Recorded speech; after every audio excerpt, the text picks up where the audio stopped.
家伙，你这条命，我今天收定了。老师不能继续陪在你身旁了。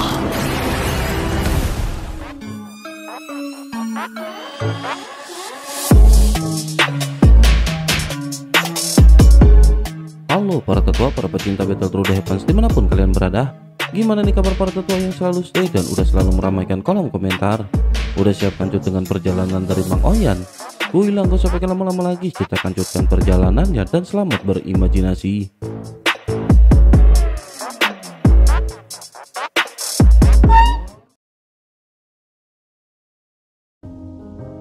Cerita masih berkancut dengan Xiaoyan yang pada akhirnya melepaskan pria yang bernama Hua Yitian. Wajah Hua Yitian pada saat ini tampak pucat dan tidak lagi memiliki ketajaman. Tatapan matanya ketika melihat Xiaoyan tiba-tiba menjadi jauh lebih hormat dan ia segera menangkupkan tangannya serta membungkuk.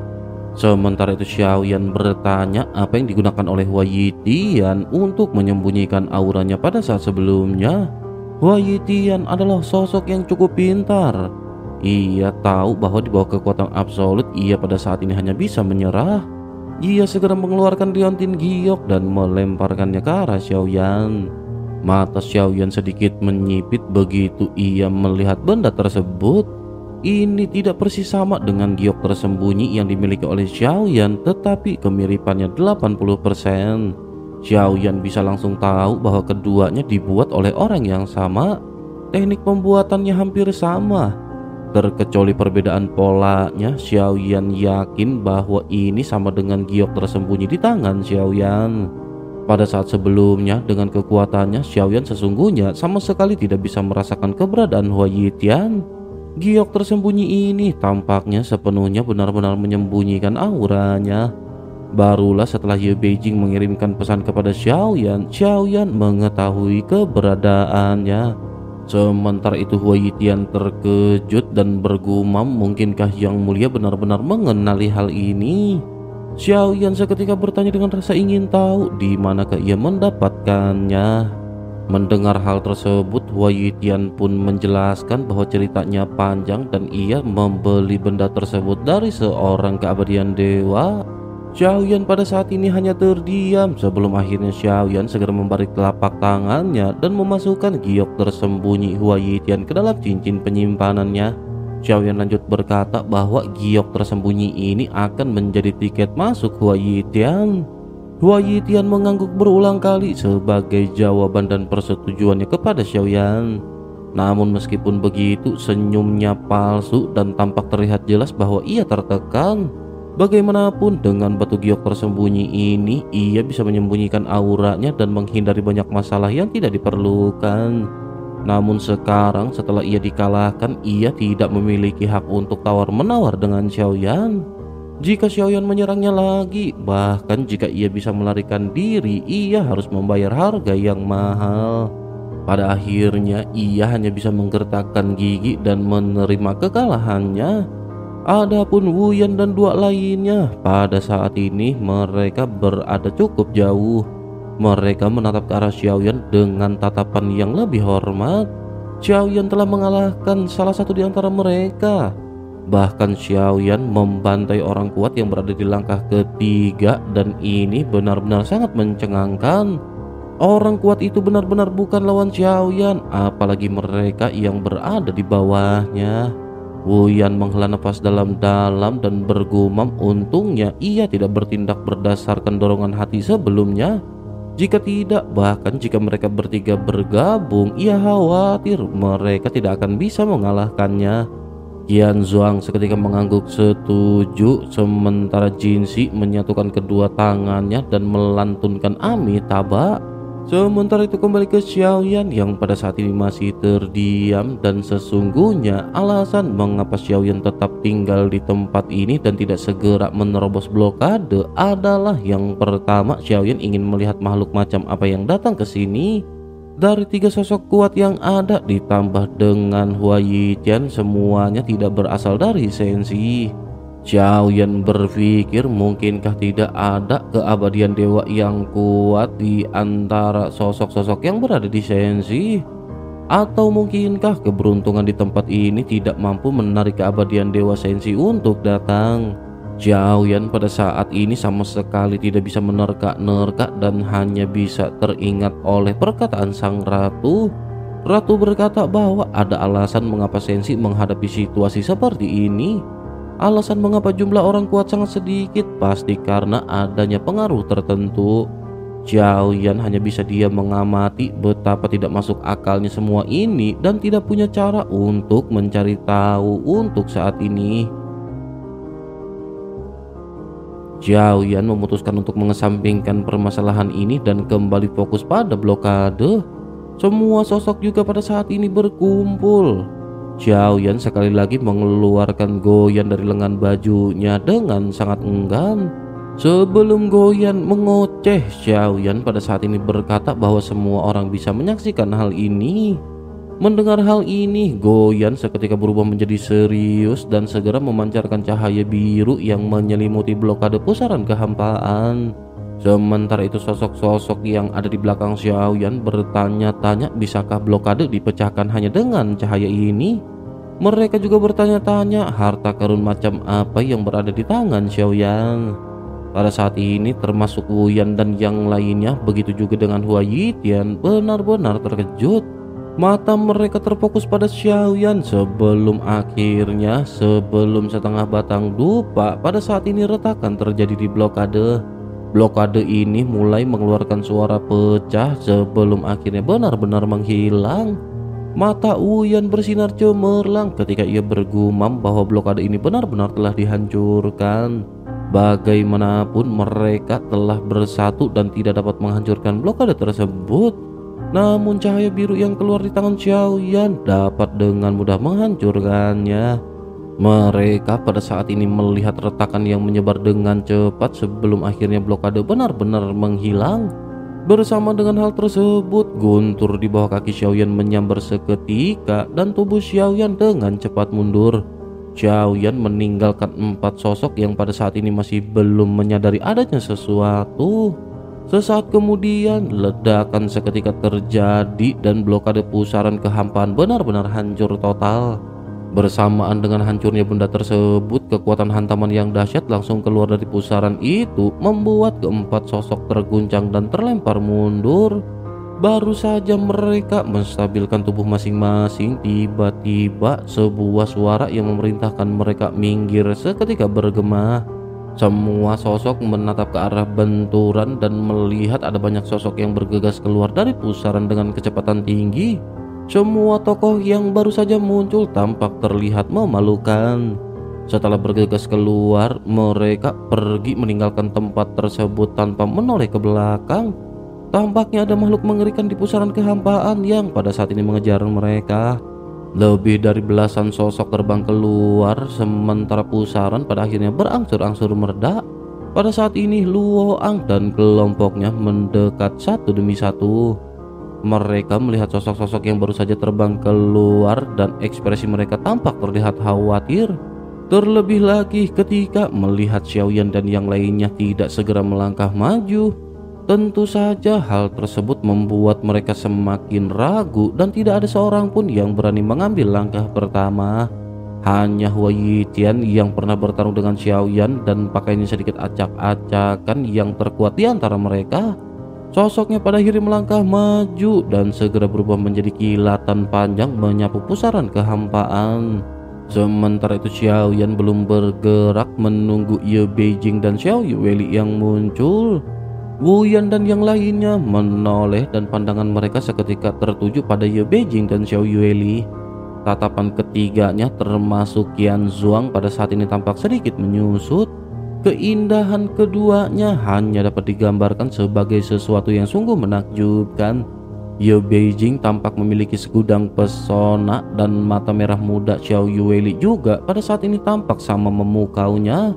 Qian Zuang pada saat ini menunjukkan senyum canggung di wajahnya. Ia tampak terlihat malu dengan pikirannya sebelumnya tentang Xiaoyan. Dengan adanya wanita selevel ini di dekatnya, bagaimana mungkin Xiaoyan berniat melakukan hal buruk kepadanya? Sementara itu Xiaoyan pada saat ini segera berkata bahwa sebaiknya mereka pada saat ini kembali ke kapal dewa kuno terlebih dahulu. Mereka juga belum tahu apa yang berada di dalam pusaran tersebut. Ketiganya pada akhirnya bergerak mengabaikan sosok Wuyan dan dua orang lainnya. Wuyan dan yang lainnya pada saat ini bingung, sementara kapal dewa kuno pada saat ini segera bergegas melesat menuju ke arah pusaran. Begitu melihat Xiaoyan masuk, Wuyan dan yang lainnya pada akhirnya menggertakkan gigi dan mengikuti dari dekat. Meskipun ada bahaya, mereka semua telah membayar Xiaoyan untuk tiket masuk. Jika mereka tidak masuk, bukankah apa yang telah mereka lakukan semuanya sia-sia? Terlebih lagi ketika Wuyan dan yang lainnya memperhatikan belasan sosok yang baru saja keluar dari pusaran. Mereka menyadari tidak seorang pun di antara sosok-sosok tersebut yang memiliki kekuatan keabadian dewa. Orang-orang ini hanyalah sekelompok keabadian kaisar dan jelas kekuatan mereka tidak cukup untuk menghadapi kesulitan yang harus mereka hadapi. Dengan begitu, mereka pada akhirnya benar-benar merasa sedikit lega. Sementara itu, di antara Luoang dan kelompoknya, beberapa orang pada saat ini mulai mundur. Beberapa lainnya berpencar ke pusaran kehampaan, tetapi tidak semuanya bergegas masuk. Beberapa dari mereka memilih untuk pergi setelah sedikit ragu-ragu. Sementara itu sisanya berpikir bahwa jika dibandingkan dengan harta karun ini, kehilangan nyawa adalah hal yang paling menakutkan. Masing-masing di antara mereka tentu memiliki pemahaman yang jelas tentang kekuatan dan kelemahan dirinya sendiri. Sementara itu di sisi lain, setelah memasuki pusaran, ada kabut putih singkat seperti awan, dan awan serta kabut ini menghilang setelah beberapa saat. Namun tidak ada benua atau bintang di tempat ini seperti apa yang dibayangkan oleh setiap orang. Tempat ini masih dipenuhi dengan kehampaan yang kacau. Satu-satunya perbedaan dari lautan kehampaan adalah bahwa ruang ini jauh lebih stabil dan juga jauh lebih lemah. Dengan kata lain, jika para keabadian dewa bertarung di tempat ini, kemungkinan besar kehampaan akan runtuh dan terciptalah badai kehampaan. Begitu Xiaoyan menatap ke sekeliling, tempat ini tampak dipenuhi dengan bintang-bintang terang. Hal ini seketika langsung membuat Xiaoyan merasakan kebingungan. Xiaoyan tidak dapat menahan diri untuk bertanya-tanya apakah ini masih disensi. Xiaoyan berpikir bahwa dari mulai dunia luas yang hancur di tempat hukuman para dewa, hingga alam sejati Xuanyin dan alam iblis keabadian kuno, ruang hampa di tiap-tiap tempat ini benar-benar berbeda. Kekuatan di masing-masing tempat ini juga tentu saja sangat berbeda. Mendengar gumaman Xiaoyan, Ye Beijing pada saat ini mencubit dagunya yang cantik dan halus. Ia lanjut berbicara perlahan bahwa jika tebakannya benar, ini seharusnya milik lipatan spasial di dunia ini. Xiaoyan sedikit terkejut mendengar istilah yang belum pernah didengar oleh Xiaoyan sebelumnya. Mata semua orang juga seketika tertuju pada Ye Beijing, sementara Ye Beijing tampak menikmati perasaan menjadi pusat perhatian. Ye Beijing pun segera berkata bahwa ia akan menjelaskan apa yang disebut dengan lipatan ruang angkasa.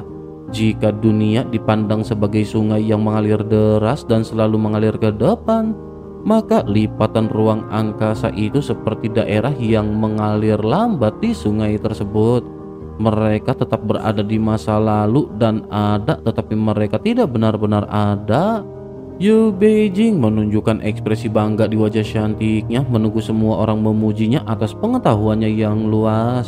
Bersama dengan hal tersebut, pada saat ini hanya Zeni yang mengacungkan jempol dan memuji Ye Beijing. Ye Beijing berkata bahwa Nona Ye sepertinya tahu banyak hal. Ye Beijing pada saat ini sedikit cemberut sebelum akhirnya berkata tentu saja ia mengetahuinya. Sementara itu Xiaoyan pada saat ini segera berkata bahwa jika semua usia di anggota tim Fearless dijumlahkan, Ye Beijing masih lebih tua jika dibandingkan dengan hal tersebut. Ye Beijing yang tampak bangga pada saat ini berubah menjadi lesu. Ia memutar matanya karena jengkel ketika menatap ke arah Xiaoyan dan berkata jika Xiaoyan tidak ingin berbicara sebaiknya Xiaoyan jangan berbicara. Xiaoyan pada saat ini hanya bisa terbatuk sebelum akhirnya mengganti topik pembicaraan untuk meredakan kecanggungan. Xiaoyan bergumam ternyata sekarang mereka masih berada di Shenxi. Namun tempat ini tampak tidak sepenuhnya nyata dan ada yang benar dan ada yang salah. Ye Beijing pada saat ini menghela nafas sebelum akhirnya lanjut menjelaskan dengan perlahan kepada Xiaoyan. Ye Beijing berkata bahwa ada banyak kasus kerutan ruang angkasa atau lipatan ruang angkasa. Namun hal ini seharusnya tidak muncul kecuali dalam keadaan khusus. Dari apa yang Xiaoyan katakan sebelumnya, seharusnya ada lebih dari satu yang menunjukkan bahwa kehendak dunia lah yang mengubah aturan. Jika orang-orang kuat di seluruh dunia berada di rumah kaca dan lingkungan yang sesuai, pertumbuhan mereka pasti akan mandek. Dunia sengaja menciptakan keberuntungan agar lebih banyak orang kuat dapat bergabung. Tentu saja melakukan hal itu tidak lebih dari sekedar memaksakan sesuatu terjadi. Terlebih lagi hasilnya juga akan sangat ekstrim. Entah berapa orang kuat dapat dibina, tetapi pada saat yang sama akan ada korban dan ini merupakan pro dan kontra yang jelas. Semua orang mengangguk sedikit dan semua orang tampak seolah mengerti. Tetapi jika dilihat dari ekspresinya, tidak jelas apakah mereka benar-benar mengerti atau tidak. Namun meskipun begitu, Xiaoyan pada saat ini tampak benar-benar mengerti apa yang dikatakan oleh Ye Beijing. Mungkin ini juga tindakan Shenxi yang tidak berdaya. Itu juga secara tidak langsung menunjukkan bahwa hanya ada sedikit orang kuat di Shenxi pada saat ini. Tampaknya dunia Shenxi pada saat ini sedang mencoba untuk membuat lebih banyak orang jenius tumbuh dewasa. Xiaoyan menatap kembali ke sekeliling dan merasa bahwa ruang di sini lebih besar dari yang dibayangkan. Tepat saat semua orang tengah memikirkannya, kapal dewa kuno tiba-tiba mengeluarkan suara teredam. Benturan ini terasa seolah-olah pada saat ini kapal dewa kuno dipukul dengan keras oleh sesuatu. Semua orang seketika mendongak melihat seekor binatang aneh di sepanjang bahtera. Dengan keras binatang tersebut menghantam bahtera dewa kuno dengan kelapanya. Xiaoyan menyipitkan matanya dan segera bergerak memasuki ke kedalaman kehampaan. Ketika binatang buas itu melihat Xiaoyan, ia mengeluarkan raungan mendesis sebelum akhirnya menyerbu ke arah Xiaoyan. Tampaknya binatang ini tidak memiliki kecerdasan. Sementara itu Xiaoyan tiba-tiba mengepalkan tinjunya dan seketika melesatkannya ke arah sosok tersebut. Kembali terdengar suara teredam dengan kelapa keras binatang buas yang langsung hancur berkeping-keping. Suara retakan juga menyebar bersamaan dengan suara ratapan yang segera terdengar dan binatang buas itu segera meledak dalam aura kegelisahan. Sebelum Xiaoyan sempat bereaksi, tubuh dari sosok tersebut seketika meledak. Xiaoyan sedikit terkejut karena ini adalah penghancuran diri. Sosoknya meledak tanpa peringatan apapun, menimbulkan kekuatan tumbukan dalam jarak dekat. Xiaoyan terdorong mundur sedikit dan tubuhnya berlumuran darah ungu. Tiba-tiba kabut putih tebal menyelimuti dirinya dan jelas bahwa darah ini tampak beracun. Xiaoyan segera menggunakan jantung api untuk mengusir racun. Sekarang Xiaoyan berada dalam tubuh dewa asli dan daya tahannya terhadap racun sangat buruk. Jika Xiaoyan tidak mengeluarkan pil pemecah racun 5 roh dan menelannya, maka Xiaoyan akan sengsara.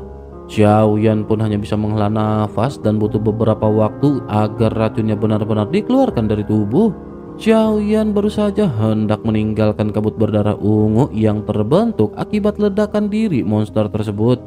Namun Xiaoyan tiba-tiba merasakan adanya secercah cahaya dan Xiaoyan segera mengangkat serta melambaikan tangannya. Kabut darah ini menghilang dan di dalamnya sebuah benda bersinar seperti kristal muncul. Xiaoyan melambaikan tangannya dan benda itu seketika terbang di hadapan Xiaoyan.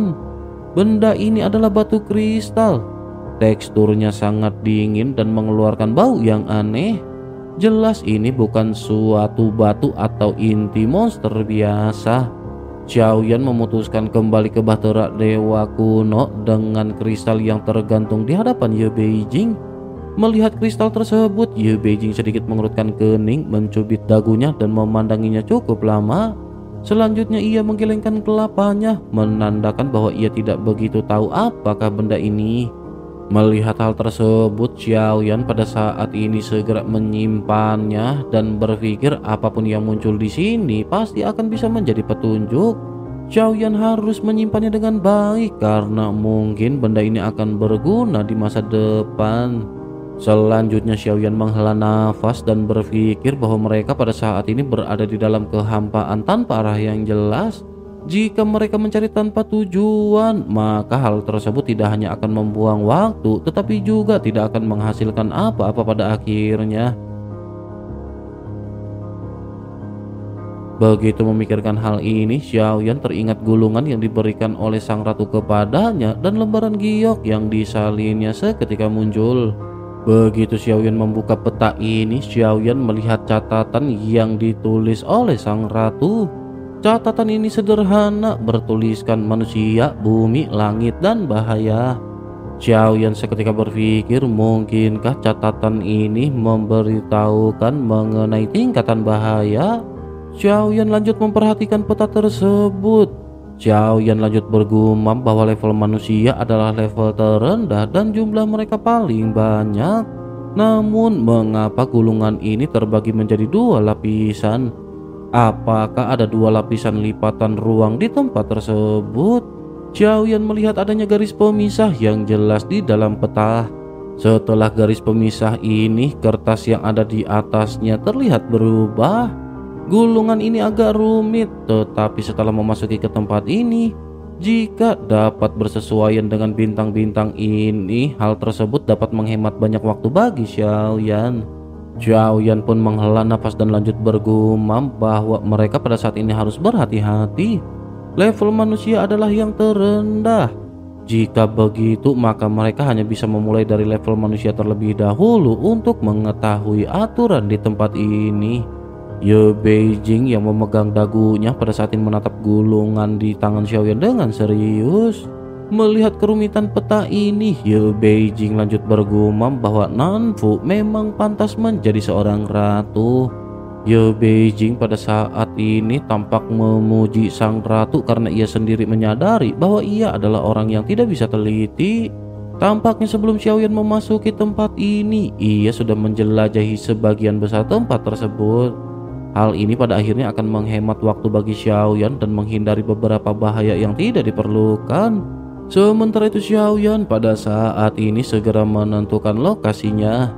Ada dua bintang yang paling dekat dengan kelompok Xiaoyan. Kedua bintang itu tampak hampir sama, tetapi levelnya dalam gulungan itu justru berlawanan. Yang di sebelah kiri adalah yang berbahaya, yakni level tertinggi di bawah garis hitam. Sementara itu yang di sebelah kanan adalah level manusia. Jika diperhatikan ada perbedaan besar di antara keduanya. Jika mereka tidak memiliki peta dan memasuki level berbahaya tanpa mengetahui aturannya, mereka akan benar-benar berada dalam situasi yang sangat membahayakan dalam sekejap. Begitu selesai menentukan arah, pada akhirnya kapal Dewa Kuno berubah menjadi kilatan pelangi panjang dan Xiaoyan adalah orang yang pertama yang memasuki bintang tingkat manusia. Kehampaan di sini tidak cukup lebar untuk kecepatan dari kapal Dewa Kuno. Dalam waktu kurang dari setengah hari, Xiaoyan telah mencapai bintang-bintang yang ditandai di dalam gulungan. Bintang ini seluruhnya berwarna kuning merah. Setelah memasukinya, Xiaoyan menemukan bahwa bumi terbuat dari batu merah. Warna kuningnya yang dilihat oleh Xiaoyan sebelumnya sesungguhnya adalah pasir kuning di seluruh langit. Begitu kapal Dewa Kuno mendarat, Xiaoyan dengan cepat dan perlahan mengembara di atas bintang-bintang. Tak lama kemudian ada aura yang bergerak di pasir kuning. Xiaoyan segera kembali bergerak menyerbu badai pasir kuning tanpa adanya rasa takut. Sesaat kemudian terjadi ledakan keras di mana seekor serangga kelabang raksasa yang panjangnya beberapa ratus kaki terlihat terbakar dengan ganas. Begitu dihantam oleh Xiaoyan seperti sebelumnya tanpa peringatan apapun, tiba-tiba monster tersebut meledak. Dampaknya bahkan mengguncang badai pasir kuning yang berada di sekitar. Xiaoyan pun mengerutkan kening dan mengangkat tangannya sebelum akhirnya meraih badai tersebut. Dengan pengalaman sebelumnya, Xiaoyan tidak terpengaruh oleh ledakan diri kali ini. Sama seperti ledakan binatang buas sebelumnya di kehampaan, sebuah kristal tertinggal di pasir kuning. Selanjutnya Xiaoyan segera kembali ke kapal dewa kuno dan mengeluarkan apa yang baru saja diperoleh oleh Xiaoyan. Xiaoyan memastikan bahwa keduanya adalah objek yang sama dan bentuknya hampir sama, termasuk dengan jenis kristal yang sama. Begitu melihat hal ini, Xiaoyan pun bergumam bahwa ini bukan inti binatang buas. Binatang buas di sini akan menghancurkan diri sendiri tanpa ragu-ragu saat menghadapi bahaya hidup dan mati, dan darah mereka diketahui sangat beracun. Jika hanya ada satu di antara mereka yang memiliki ini, berarti kristal ini tidak berguna. Tetapi jika setiap monster ini memiliki kristal tersebut, maka kristal ini pasti berguna. Xiaoyan lanjut memandang anggota tim Fearless dan bergumam, mari mereka memulainya. Sebaiknya mereka pada saat ini memulai latihan dari tempat ini.